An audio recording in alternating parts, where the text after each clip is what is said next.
Les conséquences de la grève au sein des établissements pénitentiaires se multiplient. Les détenus ne sont plus transférés des prisons vers les salles d'audience où se déroulent leurs procès. Du côté des avocats, la colère monte. Ils doivent avoir régulièrement des contacts avec leur avocat pour s'entretenir de l'évolution de l'instruction. Ils doivent évidemment pouvoir organiser leur défense en vue de l'audience. Et puis, ils doivent être présents.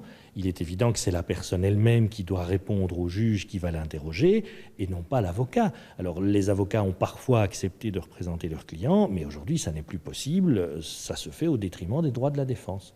Depuis le 1er mai, début de la grève dans les établissements pénitentiaires, 14 affaires ont déjà dû être reportées.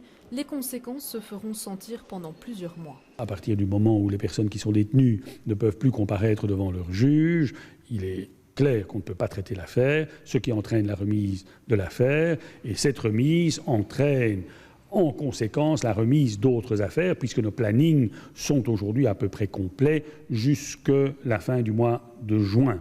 On est à la veille des vacances judiciaires, on imagine sans peine ce que tout ça va avoir comme conséquence, avec des reports pendant les vacances judiciaires, mais aussi au-delà. Dans l'attente de leur jugement, certains prisonniers sont en détention préventive et donc incarcérés en prison.